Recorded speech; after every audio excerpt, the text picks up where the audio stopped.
السلام علیکم دوستوں، آج ہم دیکھنے والے ہیں آر ایس نیٹ ورک سے ایک اندر ویڈیو جو ساؤتھ افریقہ نے اسرائیل کے خلاف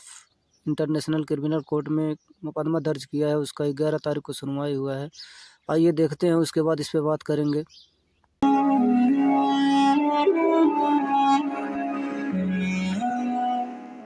دوستو، اسرائیل اور فلسطین کی اس جنگ کو 3 مہینے سے بھی زیادہ کا وقت گزر چکا ہے، اور اتنا زیادہ وقت گزرنے کے ساتھ ہی یہ بات بھی کلیئر ہو چکی ہے کہ اس پوری جنگ میں اگر واقعی فلسطین کا کنہیں 2 طاقتوں نے ساتھ دیا ہے،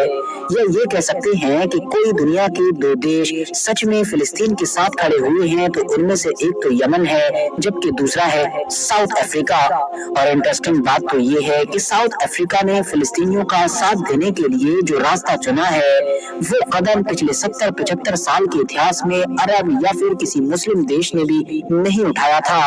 نہ تو اس طرح کا راستہ چنا تھا اور نہ ہی کبھی اس طرح کا راستہ چننے کی امید کی تھی۔ ہاں دوستو، ایسا میں اس لیے کہہ رہا ہوں کیونکہ ساؤتھ افریقہ ہی وہ پہلا دیش ہے کہ جو اسرائیل کو اس کے سارے کارناموں اور اس کے سارے کرائمز کی وجہ سے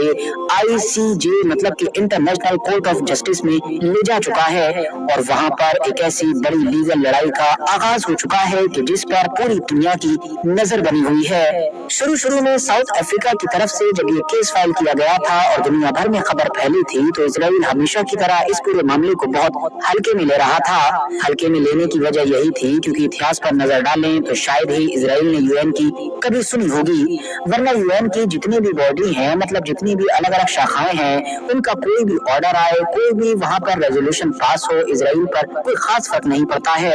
لیکن جیسے جیسے وقت گزرا، اس کو ریئلائز ہو چکا ہے کہ یہ معاملہ پرانے معاملوں کی طرح آسان نہیں ہے، بلکہ حالات اب پوری طرح سے ہاتھ سے نکل چکے ہیں۔ یہی وجہ ہے کہ سنوائی شروع ہونے سے ٹھیک پہلے امریکہ کے جو سیکریٹری آف اسٹیٹ ہیں یعنی کہ بلنکن، ان کو نہ صرف پوری عرب دنیا کا بلکہ اسرائیل کا دورہ کرنا پڑا، جہاں پر انہوں نے سارے عرب دیشوں کو اور ساتھ ہی ساتھ اسرائیل کو یہ سمجھانے کی کوشش کی کہ اس پورے میٹر سے کیسے نپٹا جائے گا۔ اور انہیں تمام چیزوں کا ہی اثر تھا کہ سنوائی سے ٹھیک ایک دن پہلے اسرائیلی پرائم منسٹر کی طرف سے انگلش میں پوری دنیا کو خطاب کیا گیا، جس میں انہوں نے پوری طریقے سے پلٹی مار دی اور دنیا کے سامنے یہ سمجھانے کی کوشش کی کہ اسرائیل نہ تو غزہ پر قبضہ کرنا چاہتا ہے اور نہ ہی اس کے لوگوں کو ان کے گھروں سے یعنی کہ زمین سے بے دخل کرنا چاہتا ہے۔ یہ دراصل ڈیمیج کو کنٹرول کرنے کی کوشش تھی، مگر ظاہر ہے تیر تو پہلے ہی کمان سے نکل چکا ہے، کیونکہ اسرائیل کی الگ الگ منتریوں کے اور الگ الگ اونچی پوسٹ پر بیٹھنے والے لوگوں کے وہ سارے بیان سوشل میڈیا پر موجود ہیں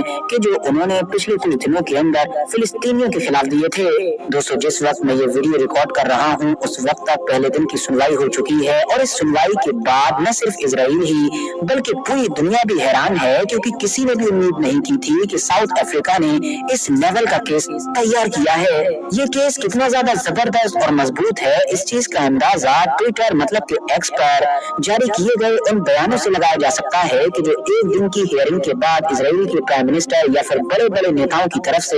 اب وہ چاہے نیتن یاہو کی گورنمنٹ سے ہی جڑے ہوئے ہوں یا پھر اپوزیشن کی طرف سے ہوں، ان کی طرف سے جاری کیے گئے ہیں۔ فرسٹریشن کا عالم تو یہ ہے کہ اسرائیل نے کہا ہے کہ یہ ساؤتھ افریقہ حماس کی ایک لیگل ٹیم ہے، اور یہ جتنے بھی وکیل بیٹھے ہوئے ہیں یہ دراصل حماس کے ہی وکیل ہیں۔ یہ سب چاہتے ہیں کہ حماس کو الاؤ کیا جائے کہ اس نے پاسٹ میں جو کچھ بھی گناہ کیے ہیں وہ ان سب کو دوبارہ کر سکے۔ اس کیس میں دوستو اور کیا کیا ہے، کاروائی آگے کیسے بڑھے گی، کیسے چلے گی، نتیجہ کیسے آئے گا، کب آئے گا اور کیا کیا ہوگا، یہ سب کچھ ہی جاننے سے پہلے ہم یہ جان لیتے ہیں کہ آخر یہ پورا معاملہ لے کر ساؤتھ افریقہ ہی کورٹ میں کیوں پہنچا ہے۔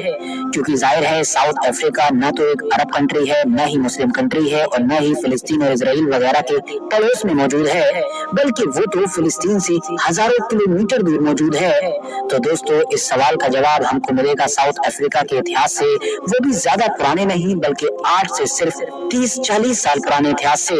آپ جب کتابوں میں اس دور پر نظر ڈالیں گے تو آپ کو سب سے مشہور اور سب سے مین چہرہ نظر آئے گا نیلسن منڈیلا کا، وہی نیلسن منڈیلا کہ جن کو मॉडर्न साउथ अफ्रीका का सबसे बड़ा हीरो माना जाता है और दुनिया के बाकी इलाकों में भी काफी इज्जत की निगाह से देखा जाता है। यही वजह है कि दुनिया भर के अलग अलग देशों में आप लोगों को उनके स्टैचूज मिल जाएंगे। नेल्सन मंडेला को आप लोग साउथ अफ्रीका का गांधी भी कह सकते हैं, क्योंकि वो खुद न सिर्फ गांधी से इंस्पायर थे बल्कि उन्होंने जो आजादी की लड़ाई लड़ने के लिए तरीका अपनाया था वो भी काफी हद तक गांधी जी जैसा ही था। दोस्तों, साउथ अफ्रीका ने भी बिल्कुल फिलिस्तीन की तरह ही एक लंबे वक्त तक अपनी आजादी की लड़ाई लड़ी थी। वो कुछ इस तरह के चंद गोरे लोगों ने आकर वहां पर ब्लैक लोगों को अपना गुलाम बना लिया था।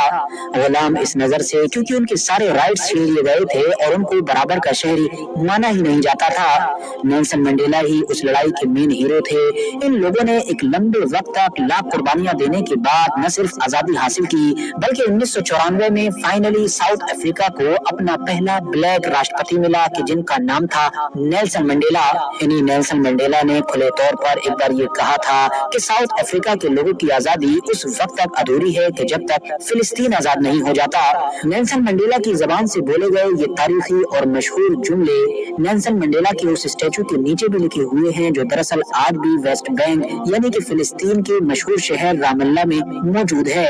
ये स्टैचू 1997 में यानी नेल्सन मंडेला की जिंदगी में ही फिलिस्तीन में लगा दिया गया था। इस हिसाब से आप धीरे धीरे समझ चुके होंगे कि नेल्सन मंडेला और फिलिस्तीनियों की दोस्ती का क्या आलम था। यहाँ पर आप लोगों के लिए ये बात जान लेना भी जरूरी है कि ब्लैक लोगों की आजादी के लिए लगभग अपनी जिंदगी के 27 साल जेल में काटने वाले मंडेला को अमेरिका और उसके सभी दोस्तों की तरफ से एक टेररिस्ट के तौर पर देखा जाता था। सन 2008 तक नेल्सन मंडेला अमेरिका के आतंकवादियों की लिस्ट में ही शामिल हुआ करते थे। इजराइल भी हमेशा की तरह न सिर्फ अमेरिका की टीम में शामिल था बल्कि वो तो पर्सनली साउथ अफ्रीका में उन लोगों की मदद किया करता था कि जिनके खिलाफ मंडेला की लड़ाई चल रही थी। हर मामले में मदद यानी हथियारों से मदद, पैसे से मदद, जासूसी में मदद, हर मामले में मदद किया करता था। इसके बिल्कुल उलट जो फिलिस्तीन के लीडर थे यानी कि यासिर अराफात, इसके अलावा लीबिया के मुअम्मर गद्दाफी, ये सब लोग खुले तौर पर नेल्सन मंडेला को और उनके मूवमेंट को सपोर्ट किया करते थे और उनकी हर तरह से मदद किया करते थे। यही वजह रही कि नेल्सन मंडेला ने मरते दम तक फिलिस्तीनियों का साथ नहीं छोड़ा था। साउथ अफ्रीका की तरफ से फिलिस्तीन के इस मैटर में इतनी ज्यादा दिलचस्पी रखने की वजह तो आप लोग जान ही चुके होंगे। चलिए अब जरा मुद्दे पर आते हैं। साउथ अफ्रीका की तरफ से इंटरनेशनल कोर्ट ऑफ जस्टिस में इजराइल के खिलाफ जो मुकदमा दायर किया गया है वो लगभग 84 पेजेस की एक पूरी चार्जशीट है, जिसमें 154 पॉइंट्स के जरिए से सारे मामले को एक्सप्लेन किया गया है और वो सारे फैक्ट्स बताए गए हैं जिससे ये साबित किया जा सके कि इजराइल फिलिस्तीन के अंदर मतलब गाजा के अंदर पूरी नस्लकशी कर रहा है। इंटरनेशनल कोर्ट ऑफ जस्टिस ने भी बिल्कुल शुरुआती दौर में ही इसको काफी मजबूत मानते हुए इस पर सुनवाई की हामी भरी और फौरन वेबसाइट पर नोटिफिकेशन जारी कर दी। पहले दिन तो साउथ अफ्रीका की तरफ से वो सारे पॉइंट्स रखे गए हैं जिससे ये साबित किया जा सके कि इजराइल हकीकत में गाजा के अंदर जेनोसाइड कर रहा है और वो सुनवाई पूरी हो भी चुकी है। अब दूसरे दिन जाहिर है इजराइल उनका जवाब देगा और ये साबित करने की कोशिश करेगा कि इस केस की तो आगे सुनवाई होना ही नहीं चाहिए क्योंकि ये केस सुना जाने के काबिल ही नहीं है। ये सारे इल्जाम पूरी तरीके से झूठे हैं और कोर्ट को ये फैसला भी लेना होगा कि वाकई इस केस को सुना जाना चाहिए या फिर नहीं। अगर कोर्ट इस बात पर मान गया कि हाँ सुनवाई होनी चाहिए तो जाहिर है इजराइल ऑलरेडी आधा केस वहीं हार जाएगा और फिर कोर्ट की इस हामी के बाद ही पूरी तरीके से सुनवाई शुरू होगी जो हो सकता है महीनों तक चले। वैसे तो दोस्तों कोर्ट में हर दिन क्या होगा मतलब कोर्ट की डेली अपडेट क्या होगी ये भी हम जानेंगे, मगर इस चैनल पर नहीं बल्कि इसके लिए मैंने ऑलरेडी सेकंड चैनल बनाया है जिस पर मैं अब हर दिन कोर्ट की अपडेट लेकर आया करूंगा और इसके अलावा फिलिस्तीन और इजराइल के बाकी मुद्दों पर भी बात किया करूंगा। उस चैनल का नाम है साजिद ज़ुहैब, जिसका लिंक आप लोगों को डिस्क्रिप्शन में भी मिल जाएगा और इसके अलावा आप लोग सर्च करके भी उसको सब्सक्राइब कर सकते हैं। दोस्तों इस पूरे केस को सुनने के लिए इंटरनेशनल कोर्ट ऑफ जस्टिस में 15 जजेस मौजूद होंगे जो लगभग सभी अलग अलग देशों से होंगे, मगर यहाँ पर यह बात भी याद रखने वाली है कि इजराइल को यह अधिकार होगा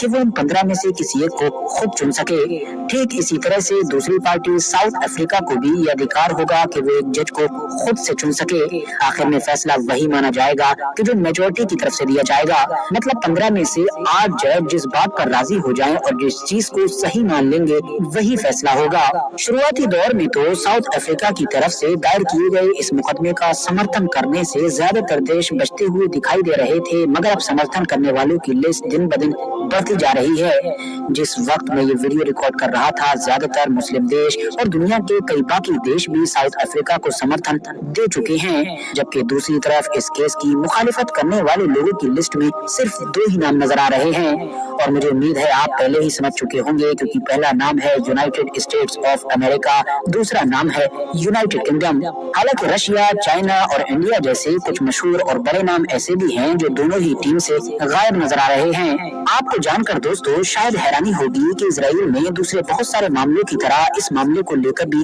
टूट फूट नजर आ रही है। वो इसलिए क्योंकि इजराइल के एक पार्लियामेंट मेंबर हैं, मतलब लॉ मेकर हैं, कि जिनका नाम ऑफर कैसिक बताया जा रहा है, उन्होंने भी साउथ अफ्रीका के इस मुकदमे को सपोर्ट कर दिया है। इजराइल में हंगामा तो मच ही गया है। बहुत सारे नेता अब इस बात को लेकर मशवरा कर रहे हैं कि एक रेजोल्यूशन लाकर इस बंदे को ही अपने पार्लियामेंट से यानी कि कनेसेट से बर्खास्त कर दिया जाए। इसके अलावा यूनाइटेड किंगडम के जो ऑलरेडी इस मुकदमे में इजराइल के साथ खड़ा हुआ है, वहां से भी कुछ इस तरह की खबरें आ रही हैं कि लेबर पार्टी से जुड़े हुए एक मेंबर ने खुले तौर पर साउथ अफ्रीका को इस मामले में सपोर्ट कर दिया है। फिलहाल दोस्तों हम सभी को मिलकर फ़िलिस्तीन के हक़ में दुआ करना चाहिए कि फ़िलिस्तीन एक आज़ाद मुल्क बने। सारी दुनिया को मिलकर फ़िलिस्तीन का सपोर्ट करना चाहिए और फ़िलिस्तीन के हक़ में दुआ करना चाहिए कि फ़िलिस्तीन एक आज़ाद मुल्क बने। आप लोगों को एक वीडियो कैसी लगी? वीडियो अच्छी लगी हो तो लाइक और शेयर करें और हमारे चैनल को सब्सक्राइब करें। फिर मिलते हैं एक और वीडियो में, तब तक के लिए अस्सलाम वालेकुम।